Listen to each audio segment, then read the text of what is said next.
I want to just say to everyone, let me see all your faces for a minute because I want to wave to human beings. Can we do that for a minute? I love that you're here. I told Ari I miss seeing you like all the time. So I'm honored beyond belief you're back.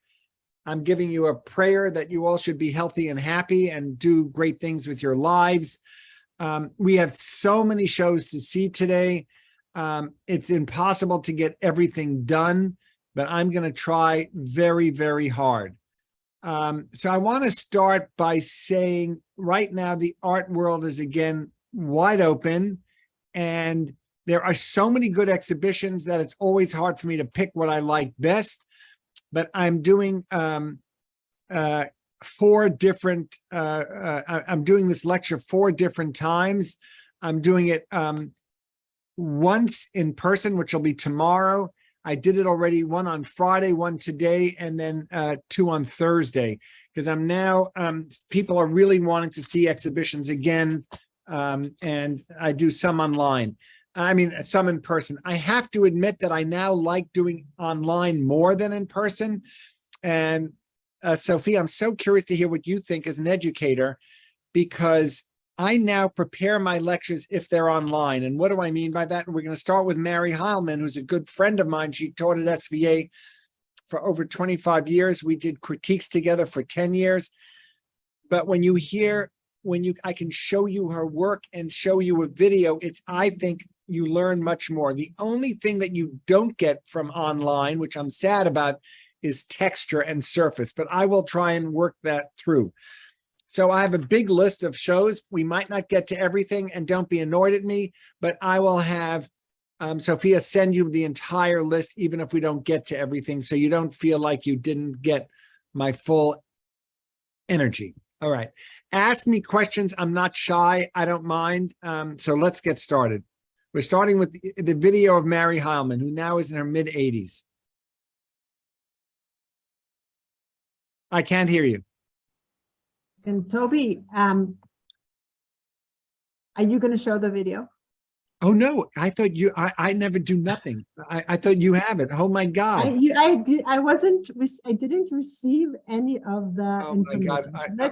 I'll get Ariana. I am here. I will, Yes. let me do some Oh background, my God. background work, okay. and just keep talking, Toby. We'll All right, so I'm going to talk to you about Mary Heilman. Mary Heilman is a really interesting person. I met her when she was in her 40s and I was in my 30s. She used to go to the Cedar Bar. She was a very, I don't want to say, I don't like using the word, oh, and this is being recorded. Whoops. She talked a lot about the fact that she was a woman in years that it wasn't as easy being a woman artist. And what I'm so thrilled for her career is now she's just an artist and nobody thinks about gender. At least none of my friends do. I'm so curious. I'd love to hear what you think, Sophia, for a minute. Do you think that's still an issue about gender in artists? That's such a good question, because in a way, first of all, I'll just introduce myself because I'm not sure everybody knows me. I'm Sophia Barry Lifshitz, and Toby's asking me because I'm also from the art world and the art field. I'm a curator in the Tel Aviv Museum of Art. So just to say where I'm coming from. But Toby, that's a great question, because in a way, I think we're over that point. We're over the point of gender, of male, female, where you come from, where your background. We try and look only at the art.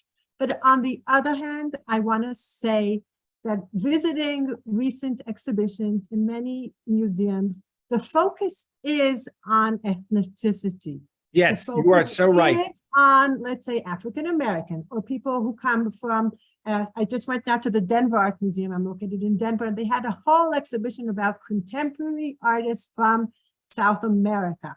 So we're past the gender in a way, but we're onto other things. By the way, I'm so happy you brought that up, and I'm happy it's being taped, because that is, I believe that everything in the art world, as in every other world, is cyclical. But what I'm happy about, and I have to say, since I'm married to my wife, the writer Nessa Rappaport, and I have 2 of my 3 children are women, I'm talking about the issue of being a woman. I'm not talking about auction prices, because I don't want to get to that, because that's another whole narrative. But when you think about great artists today, I don't think as much about the gender. I will say that I agree with Sophia, what you said 100%, that right now, if you're a person of color and you come from a United States or England background, your chances are bigger that you'll have a show at a major museum. That I agree, but that doesn't mean the work, that doesn't mean anything about anything. It just means that that is the fashion. Like my wife is trying to buy me corduroys, and I only like wearing black corduroys. And now every corduroy is for sale other than black. You have orange, you have purple, you have green, you have blue. And I said to Nessa, I love that. I love how things change when everything could be black at one time. And, you know, as far as color of your jeans or your corduroys, and now it's about multicolors. All right, so now we're going to start with Mary Heilman. This is extended play. This is a beautiful 3-minuter. Oh, I thought it was just starting. Yeah. Ari, was it? Oh, here we are. R21 is amazing.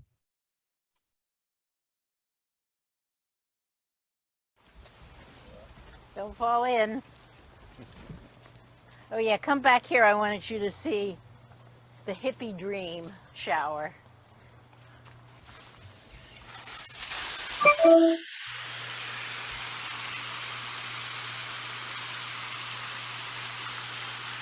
I'm proud of my shower. Oh, that would make a cute picture. Shoot this.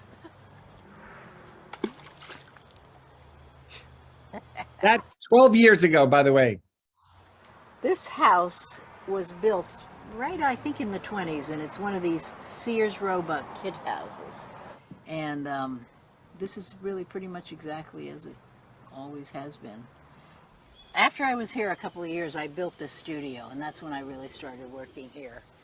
And I made the studio with the lights that looked out on the field, the windows that looked out on the field here, and which I'm going to keep as an open meadow. And eventually, when we figure out a way to keep the deer away, we're going to get back into farming it. Maybe if you come up close, you could see a few little sunflowers.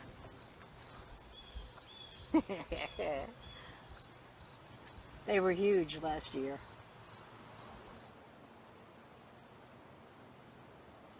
I guess, yeah, the work changed in that the timing of the way I work changed. I spent a lot more time walking around outside and thinking about the garden and working with people doing the work in the garden.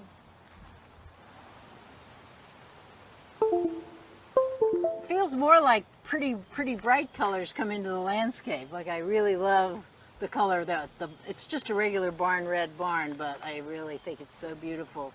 And the way this looks with I'm in love with this view. Like from here over to where the house is and back again is really cool. Actually, I said did the work change? It did. An awful lot of green got into it in the last 12 years. Well, I don't know. This is such a good idea. Are there snakes? Snakes, no, but ticks maybe. Okay.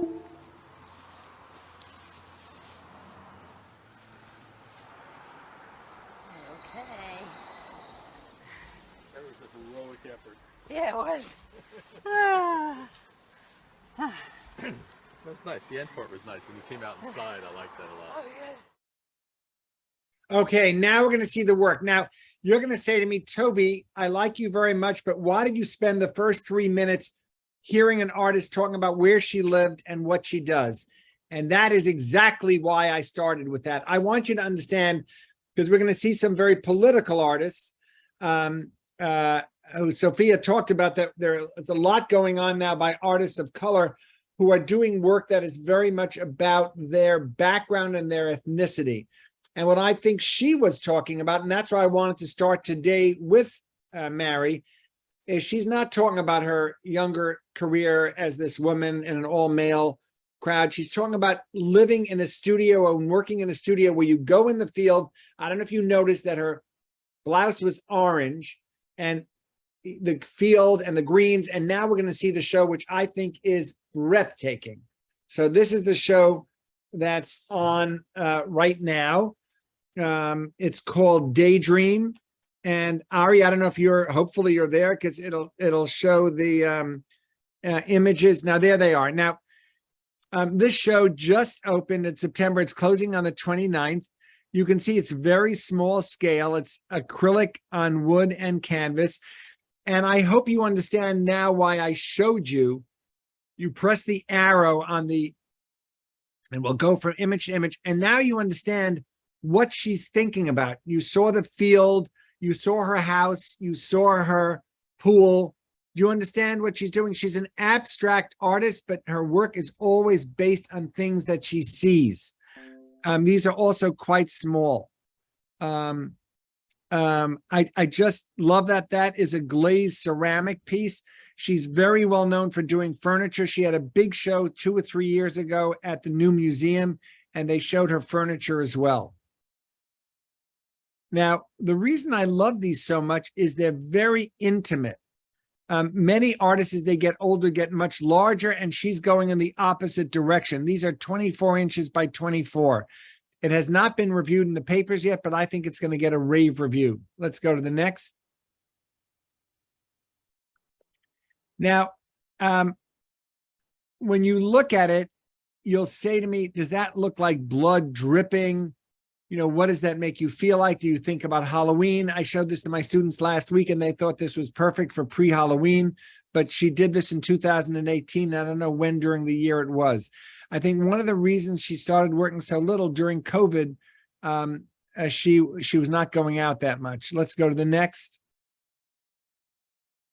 Now, when you look at it, you also think about so many different materials. So this is acrylic on canvas and glazed ceramics. You can see which is the glazed ceramics. She was also friendly with Bryce Martin, and you look at these and you can see certain similarities. You can also think about Richard Tuttle. They're very, very, or Blinky, the European Blinky Palermo. They're different artists, but her work is noticeably very sensitive. Let's go to the next one. I just love these. I'm so curious what all of you think. I'd love to put in your chats if you like it or dislike it. It's very different than everything else I'm showing you today, and that's why I started with her. I wanted to start with her because she doesn't fit in with everybody else, but I love her show. Let's go to the next one. Very not political, very not anything. It's just about. So if I had told you years ago, when I first looked at this, you can see that she paints over the red, and it looks to me very much like disease. It's called Splash View, but it looks to me, it looks like a blob, but I like the way the white comes over it and it tones it down. But it really makes you, for me, I only can talk for myself. This is done in 2022. When you think about what has happened to us during this time of COVID, I think this is very much of our time, because this is the one that's, for me, of all the pieces in the show, this one and the one before are very disturbing. I mean, they're beautiful, but that's back to that. So let's go to the installation views. Oh, that's a gorgeous one too. I forgot about that one. Again, very rhythmic. And yes, do they make me think of Cy Twombly? Yes, they do. So can we go to the installation views, Ari?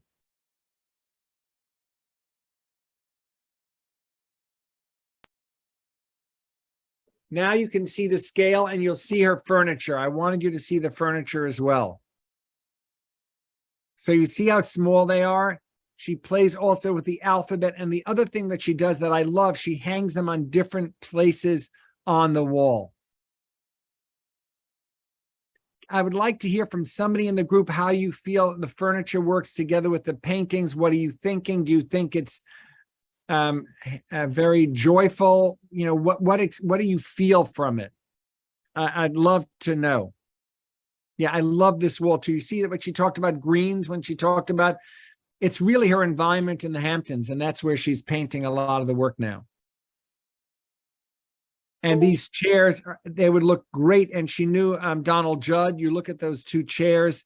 There's something very powerful about the work. Not the most comfortable things to sit in. I've sat in them. There's no room to kick your feet back because it's, you know, it's front and it comes down straight. All right, so that's the first exhibition we're seeing. Now we're going to something totally different, totally different. And we're going to start with that video first. It's called, name of the show is Yeshua Kloss, and it's called Our Labor. And let me show you the video first. It's like playing ping pong with your mind. We're going to a very different exhibition. But what I want you to understand is all these artists that we're seeing have very different reasons for showing the work.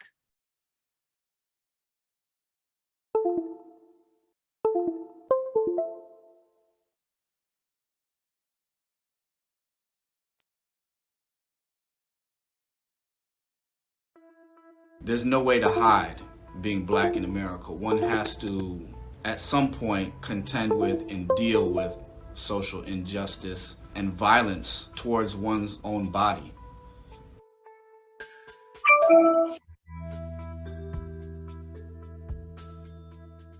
So my first woodblock piece began a series of work I called the Banners series. I carved portraits of friends of mine from head to toe. I was really interested in scale and perspectives. While the figure is larger than the viewer at 8 feet tall, the vantage point that the viewer is looking at the figure is still from above the figure. So I'm interested in this tension here. And maybe that tension is about subjectivity. In the Eastern tradition, the main character is the landscape, and life happens inside of it. When I made diagram of how to hide in the wind, I was considering what element is important to my environment. Being raised on the south side of Chicago, we often talked about how the wind was a threat. The wind was dangerous. It was brutal, actually. And yet there was really no hiding from it. There was no way to escape that. I relate that idea of the wind as this ubiquitous threat to what I see daily as the threats upon black bodies in America. The landscape and the figure are contending for visibility. We often live in an urban landscape that is threatening to render us invisible. So growing up, I think I was always aware that part of our identity construction was drawing from resources in the environment. So a lot of times in the work, you'll see figures that are made from these scraps. That's the language that I'm thinking of when I'm carving a wood block and printing that wood grain. How can I charge this figure with this identity that's made from the materials around it? I moved from making that banner series, then started using the woodblock prints as source material for collage. Now I'm using large blocks of wood again, but I'm printing them and using those as source material for a collage that's on a scale that I've never worked. I'm creating a large mural tapestry. It'll be about 40 feet long and 15 feet high. It references the Diego Rivera Detroit Industry mural. But I'm taking out the workers that he painted in, which were mostly white male workers, and I'm putting in the faces of my family members. Like many African American families, mine moved up from the South to the North for jobs in industry. The auto industry was, for black folks, our access into the American dream. I'm interested in how that American dream has also disappointed us. It's also my personal attempt to bridge the gap of estrangement between my family and I. Because I didn't grow up with this family, we're all quickly trying to get to know one another, and that takes a lot of labor. That takes a lot of love. So all of these ideas are embedded in the mural and embedded in the carving that I'm doing, in all of the labor that I'm pouring into the wood blocks that I'm printing from. I'm certainly charged by an entirely new level of commitment and new inspiration. The inspiration this time is personal as well as political, of course. So while this is my family's story, this is also the story of America, and I'm just trying to put faces to that story.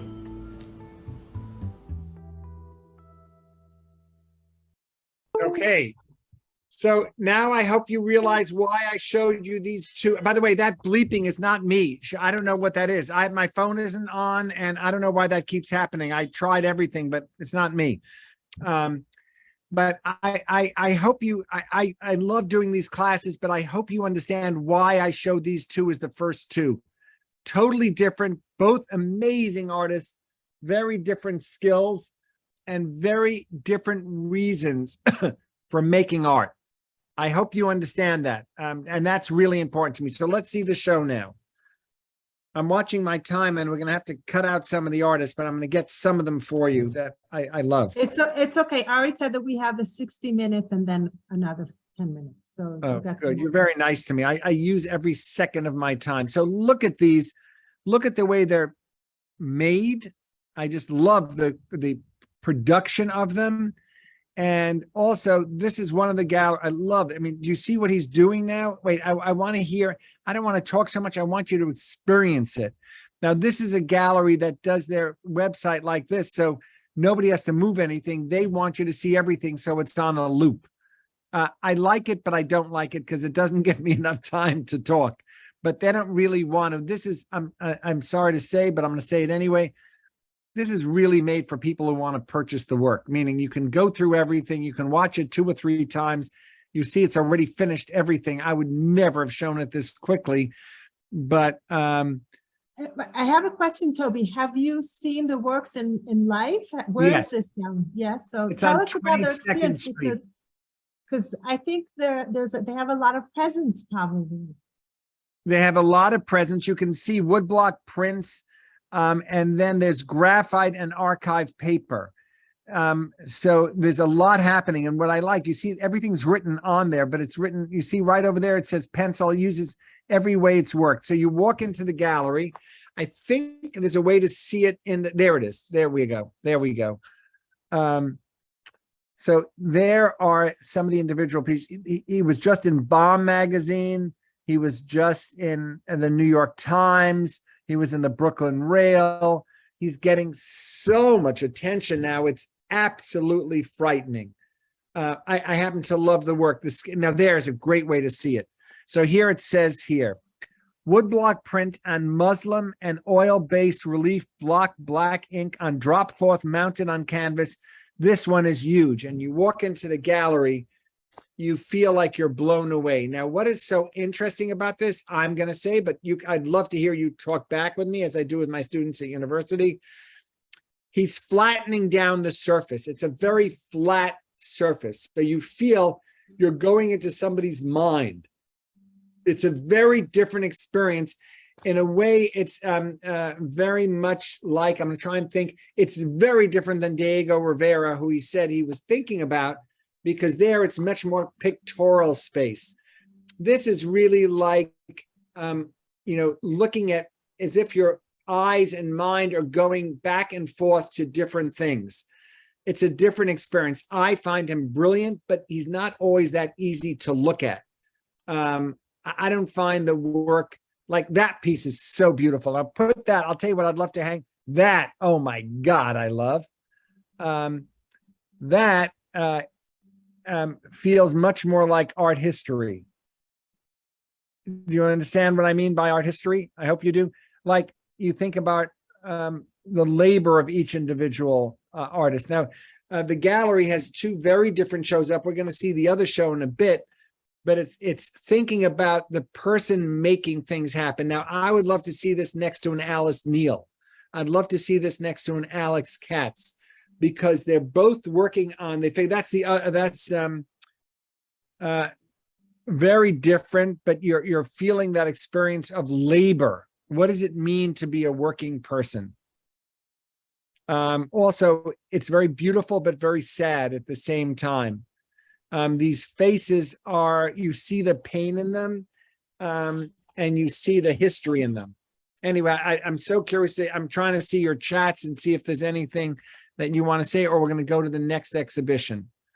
How can I see the, oh, that's not it. All right. We're going to the next show. Very different again by Du Hu Sui. And we'll see the video first. So I've been to all these galleries, and each show, if I could walk you through it, but you wouldn't get, is so different, and the experience is so different. This is again Art 21, which I love. And we're not going to see all 6 minutes. It's too long. I'm going to show you 3 minutes of it.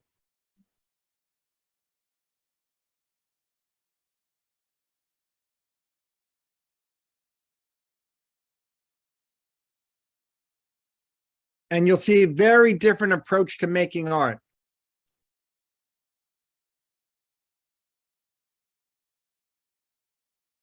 Ari, the sound isn't working now. Right.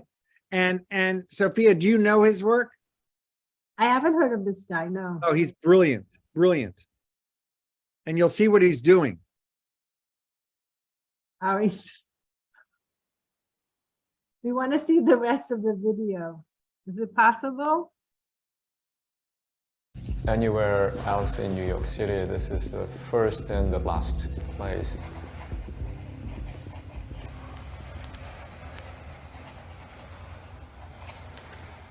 I had an interview with my landlord. They heard that I'm an artist. They were really concerned. They were not sure whether I could actually pay the rent. But they let me live here. It was my living space and studio for 18 years. My artistic career started from here. But the whole process is to remember the space and also somehow memorialize the space. Whoever is going to buy this place is going to renovate this space, and everything is going to go. It is quite a meaningful place for the family and also for me. I've been moving around since I left Korea. I'm living in London now. It's a constant recalibration. I try to understand my life as a movement through different spaces. You can do this as well. No, don't worry. I know. Yeah. I know. I just fixed it. Yeah. So I hope you realize what he's doing. Project's done and peeled away from the space. I'll probably pack it and show it somewhere in the future. It's a bit difficult to take it off from the objects, but once you do that carefully, it still contains the shape of the object. I was constantly seeking some other means to capture the information of the space that was lacking from my fabric version. When I discovered it by rubbing, it just brought the memories associated with those details. And there's hundreds of thousands of it. When I did fabric version of this space, So what he does is he recreates the space. Supporting my project There it is. emotionally. You know, I don't know how much he understood what I was doing back then, but he always let me do crazy things in this space.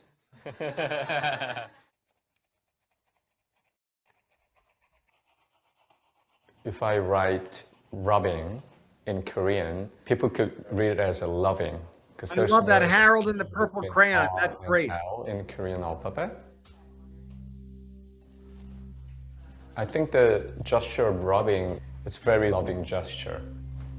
So I made the connection between rubbing and the loving, and that's how the title came about.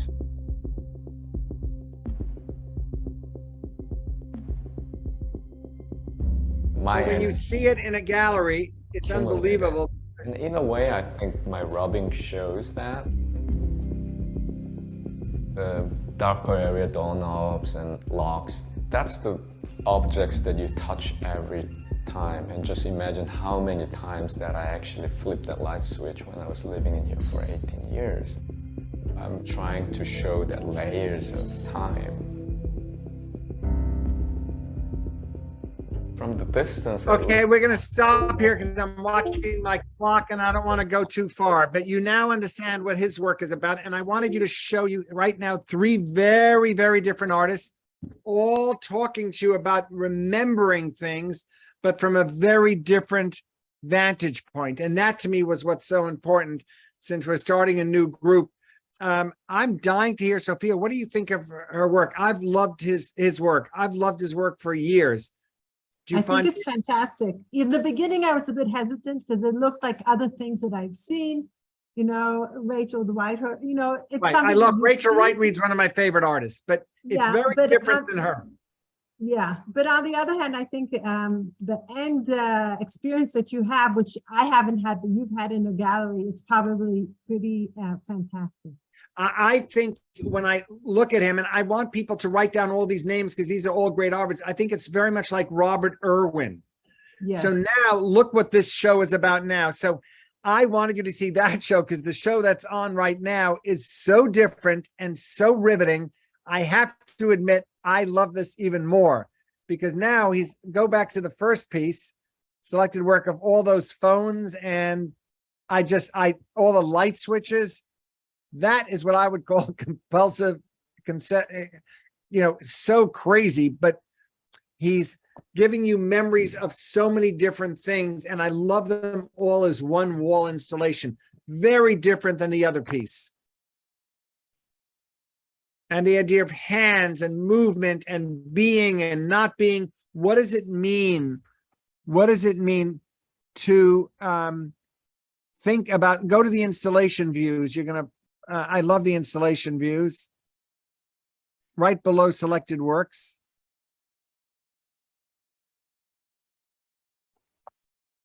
I feel like crying when I see this. It's just so powerful. And it's made out of material that is so easy to fall apart. And I think he gives it so much dignity. So when you think about this, think about Mary Hallman, how she talks about her work is about her house. Yeshua, his work is about what does it mean to be a laborer. And this is about memory of anywhere you are. You see, I didn't want to say anything until you see it. Go back again. You see it's the figure upside down hanging, right? I hope you see it. If you don't, I'm still your friend, but I didn't want to tell you. I want you to experience it. It's so powerful. It would look very different if the figure was right side up. Let's go to the next one. Next image. And now you see the whole wall installation and it looks totally different. Again, all 3 artists care about how you look at the work in relationship to the wall. You remember we saw the first artist, all different heights. This is again, different heights. The other show, they were very large. And I'm very excited to be showing you all of this. And you can see the grid of the drawing on there. So again, another brilliant artist. We're going to skip down 2 and we're going to go, because I'm nervous about my time. Go to Jack Shaman Gallery, Hank Willis Thomas. Very different again. You can watch the other ones on your own, but I'm cutting out a few because I want to make sure I get to all the ones I care about most. So we're going to Hank Willis Thomas at Jack Shaman.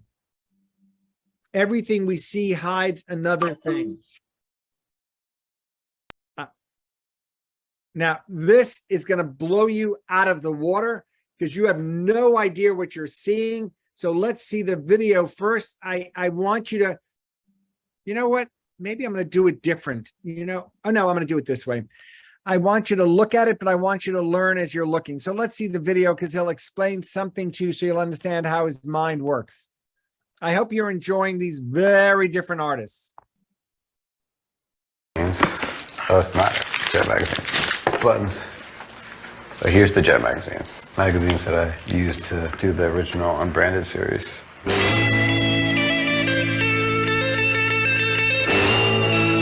Looking at an advertisement from a certain period of time is like hopping into a time machine, because the only way that you can really understand it is to go back into the mindset of that time.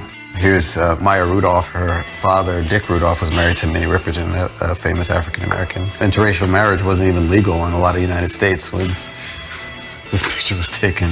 Real ads are fascinating to me because they speak to large groups of imaginary people. African-American women who are the poorest demographic by and large are wearing like haute couture.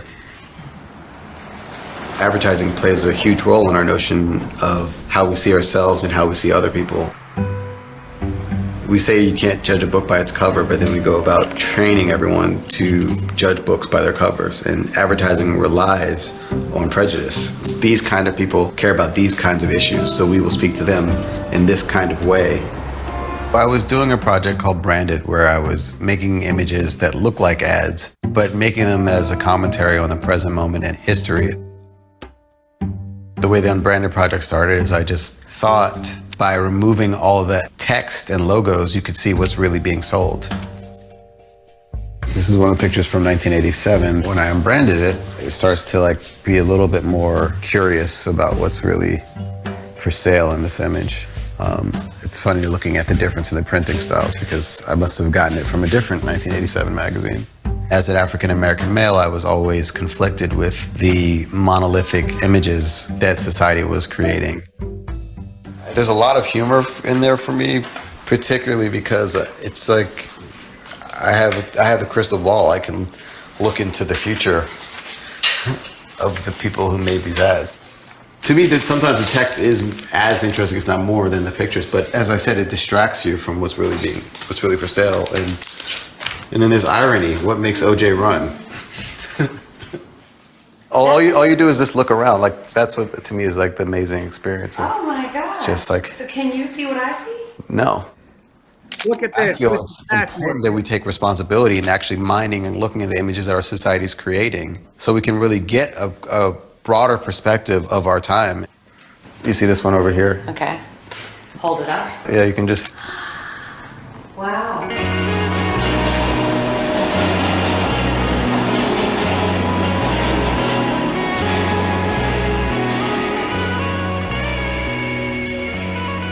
By looking at ads, which are seen as more objective than individual artists' work, no single person can take responsibility for an ad. There's an art director, there's a photographer, but it really comes as consensus because there's focus groups that are telling them this is what we want to see. You can tell what era an advertisement is from because it reflects something of that moment that is bigger than an ad. Right. Looking at the ads from these things is so fascinating because ads are about hopes and dreams. But look at this one, you know, like that message.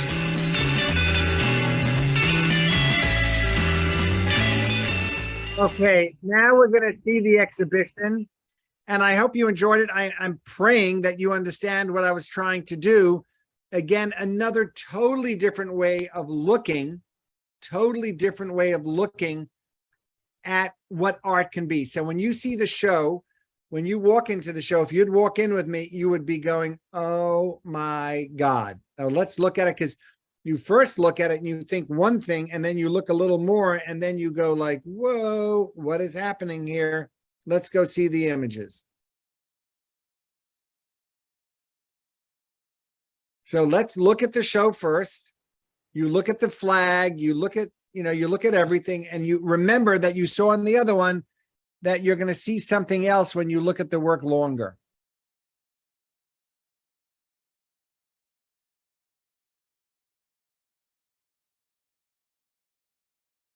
Again, remember what it says here. Everything we see hides another thing.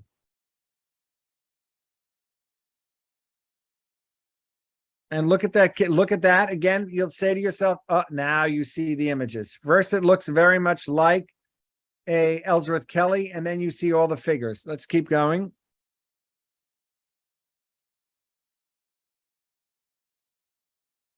Keep going. Again, stay there for a minute. You'll see what starts happening to the images. You're looking at something, but you don't even realize what you're seeing. Let's go to the next. You see that you see that image? Stay there for a second. You see the Malcolm X, you see all the figures in the, see what's happening? Conceptually riveting, because when you walk in, you do not know what you're seeing. You first think to yourself, oh, this is a minimalist artist. And then as you continue looking, you start seeing other things. And he talks about gun violence. There's so many things he's talking about. I think he's a very profound artist. Let's keep going.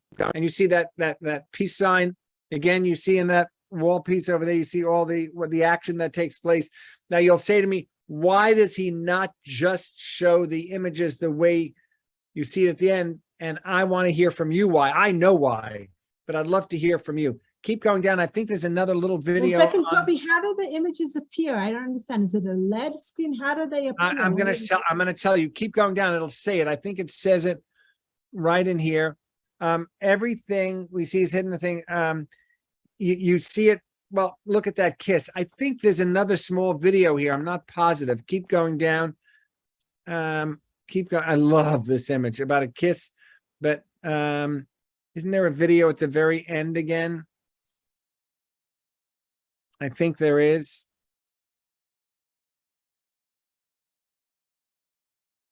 So what happens when you see that? It shows you. I don't know why I'm not seeing it on here. And they took, so you'll see the mirror piece, and when you look at it, you know what? Somebody should read this. Let's get someone to read. Go down a little, and you'll hear it perfectly done. Do you mind reading this? Would you mind reading it? Can you see it? Everything? Can you read that? Everything we see hides another thing. Can you read that? And yeah, everything we see hides another thing. We always want to see what is hidden, but what we see. There is an interest in which is hidden and which the visible does not show us. This interest can take the form of a quite intense feeling, a sort of conflict, one might say, between the visible and is hidden and the visible that is present. That is Renee Magritte. That is Magritte. Now go to the third paragraph, and then you'll be blown away. Trained at that thing, and then it'll explain everything. Thanks for doing this. I really appreciate it. The third paragraph in right these there. Oh, yeah. Thomas, oh, I don't think I should do this because my English isn't so great. Retroflective works exhibit in the intent of the repetition of mass production imagery and attention to the hand of the artist, referencing works by Andy Warhol and Robert Rauschenberg. Trained as a photographer, Thomas has always focused on framing and context, and often appropriates archival images along with new or rarely used technical process. Viewers are prompted to shift their position or use a tool to see a moment in its eternity.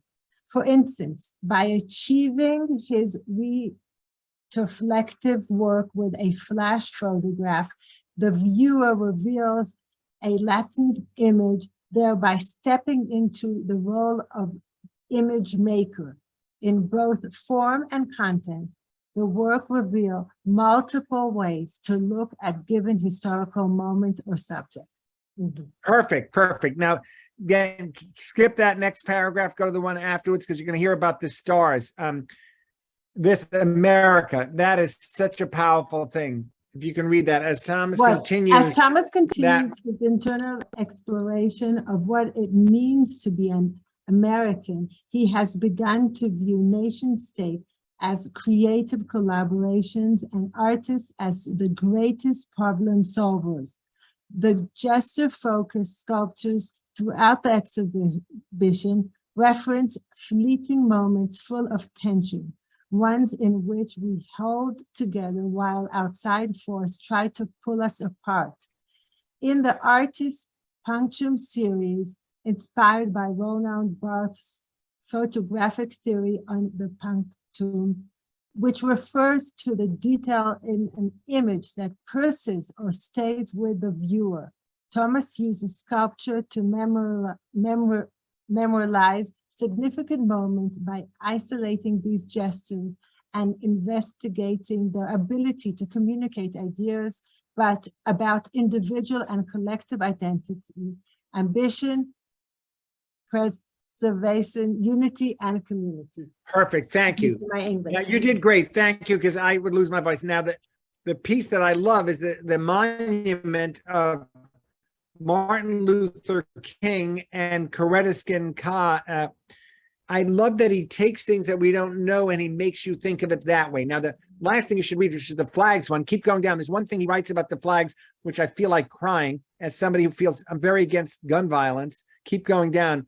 You're going to see what the flags are. And I feel bad for everyone that we're even seeing this.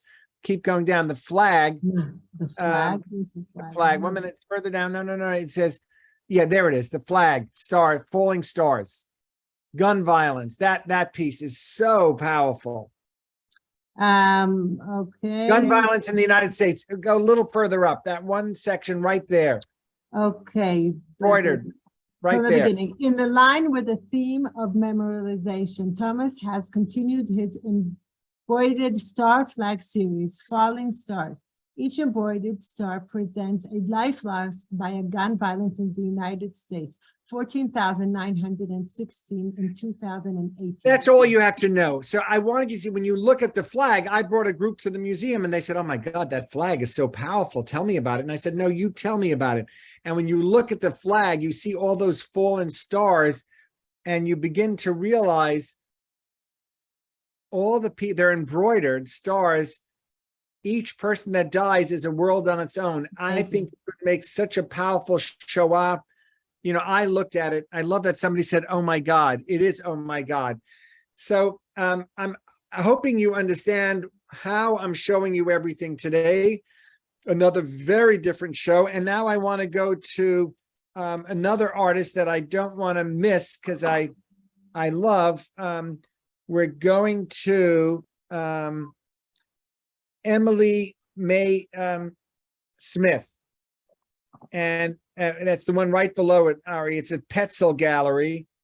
And we'll start with the video. I know I'm almost late, but I'm gonna push for one more. I hope you are enjoying the diversity of today's class. I really wanted you to get such a different experience today than anything we've done.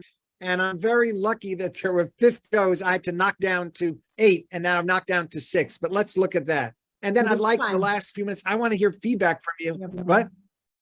I think it's fine. You know, you got to see, even when you show something, you got to see a few things, so it's fine. Right. So now this is totally different, but I wanted you to feel surrealism. And she is very different. I don't know if you know her work. I've known her work for years. Totally different. So let's look at the video. We're not going to see the whole thing because I don't want to use every minute.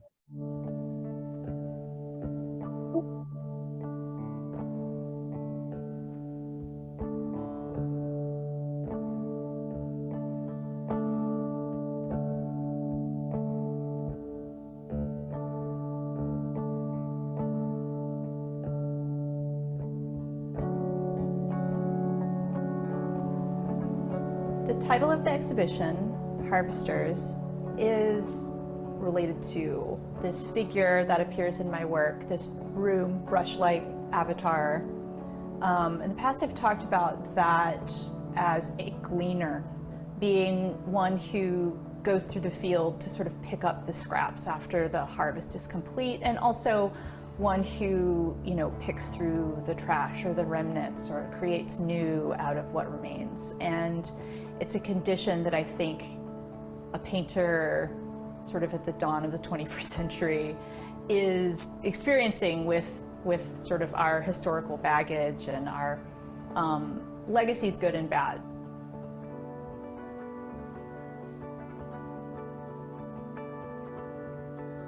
The painting in the show, titled Harvester, is the broom-like figure seated in a field of grain. What is the bottom of the broom made of? It's made of a straw-like material. And where does straw come from? It's like a grass from a field. And how did it get there? Well, maybe it's the leftover parts, the parts that weren't usable for anything else, and that becomes the broom. And there's a connection there to how women in paintings have been really historically linked to the landscape itself and to nature, and what that has done to our sort of consciousness, nature being a construction, really, and, you know, the figure of the woman also being a construction in the history of art. There's sort of problematic connection, but also a yearning for that connection to be meaningful and sort of creating new potentialities. The rodents in my work are really celebratory figures.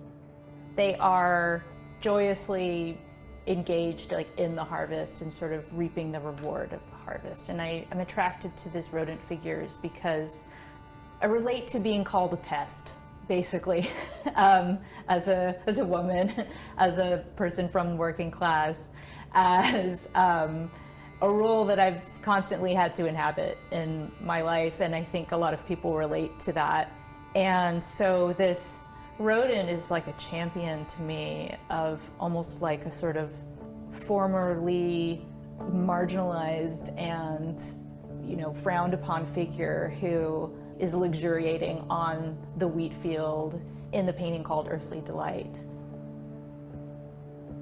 Then there are quite a few smaller paintings that are sort of more harder edge, more graphic in style. There's a melange of plants that are all painted from fantasy, really, but form a kind of, to me, I think, a sort of beautiful alien, and that's called Transfiguration. The works that are more pattern-oriented, I think, pull the show in a direction that's less narrative and emphasize the surface of the painting. They remind you that these are not stories, that these are paintings. All right, we can stop that here because I want to see from my sketchbooks. not the right idea. You can see the rest later.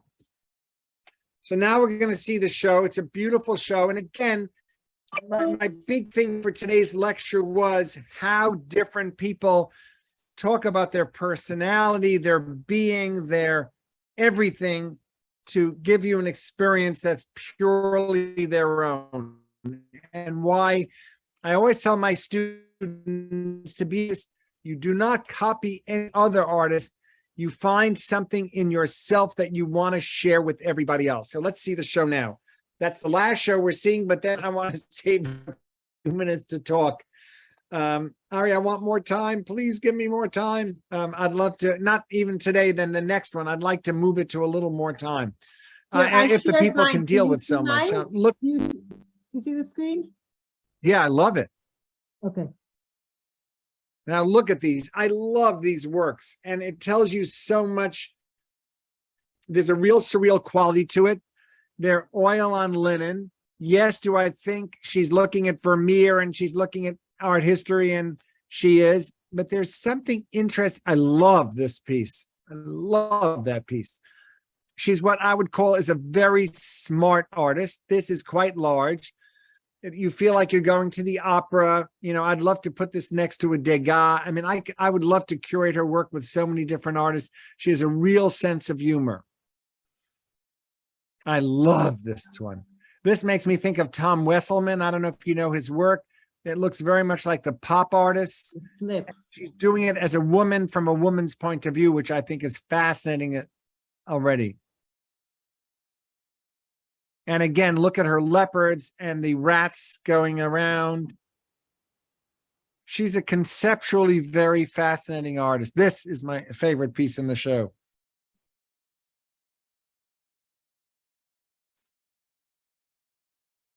I love this one. I mean, I think she's really good. I know my time is up, but I still want to talk to you about what we've seen. So look at that one. That is so beautiful. Also, you see the little rats on the lace. Okay. All right, let's go back to everyone's faces. I'd love to hear some responses and want to answer anything you want. We're still over 100 people, so I'll answer anything you want. Any questions you have?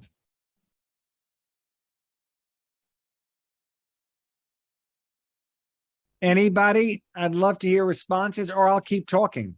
So I see Hilda wants to ask something. You can unmute yourself, Hilda.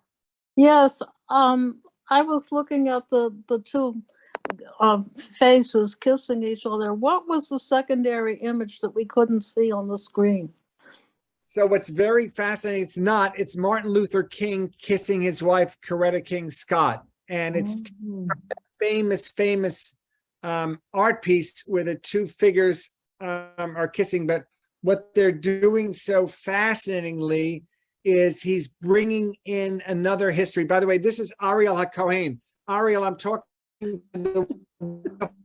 from California back in 5 minutes.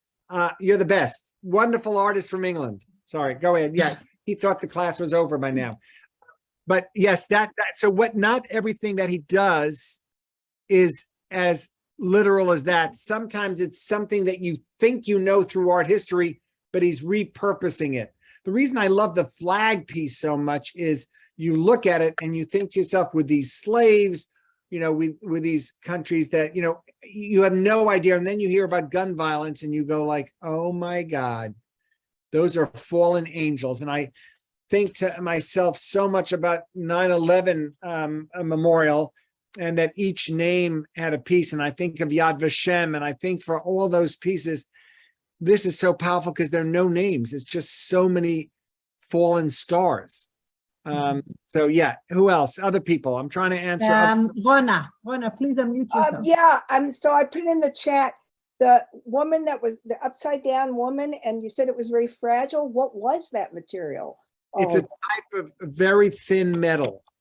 Okay.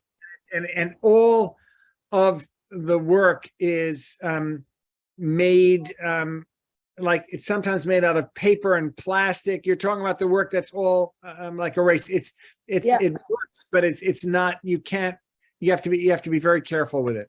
It's and he uses all paper and all different very fragile material. But it's about that whole thing. Yeah. Okay, is there anybody else who wants to ask a question? Please raise your hand. Bruce, please. You can unmute yourself. Yes, I did. The first artist, when you showed her exhibit and the works were tiny and the space was large and the furniture was in it, I wanted you to tell me more about that choice to put it in a large space rather than an intimate enclosed. So that's fascinating. By the way, I loved seeing you in your room because you should obviously love Ruth. You'd love her colors because I love that pink and that blue door you have there. So she's worked very large and very small. I think one of the reasons that so many artists during COVID made much smaller work. I'm making this up. I don't know if this is true, but during COVID, the height of COVID for me, I was never in the studio with any of my assistants at the same time. We took turns. And it's very easy to do smaller work when you don't have to deal, when you do a large piece, you need an assistant or someone to help you to move them. So I think that is maybe one of the reasons. She's always done small works, but the last few shows I've seen of her were much larger works.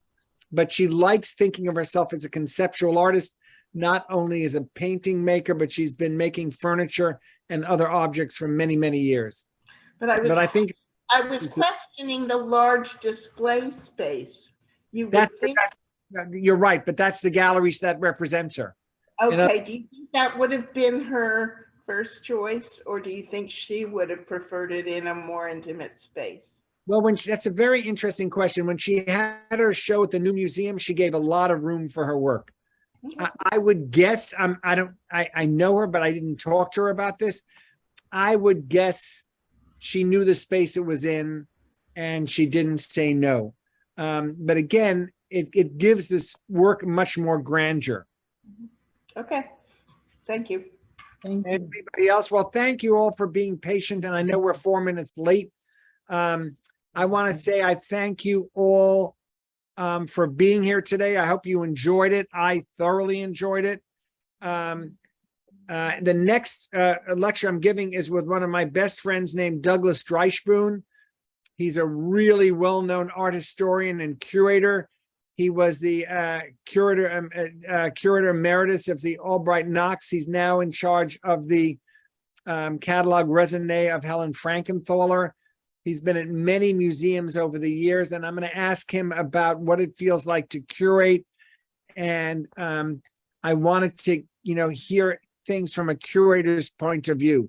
I think that's really different than hearing the voice of the artist. I think it's also interesting to hear, especially since Sophia is a curator too. It's very interesting how a curator puts things together. Now, I have to do full disclosure. I've known him since 1980, and I'm thrilled he's been at many different museums because he's always been, I met him through my work, and he has put me into every museum that he's been in. So I'm thrilled he went to so many different Tobi, museums. this is on the 28th, But when correct? We're talking about the 28th of December, of November, 28th of November. Somebody's asked, okay, that's going to be on the 28th of November. And thank you so much, Tobi. It was absolutely fantastic. I see we're all clapping hands. So many different artists, such an exposure, such a joy. Just, I feel like it really has been something to see and to experience. And I am actually a bit jealous because you got to see all these artists in life, in real, which for me is a bit different than just seeing them through a screen, but that's also good. And I am gonna...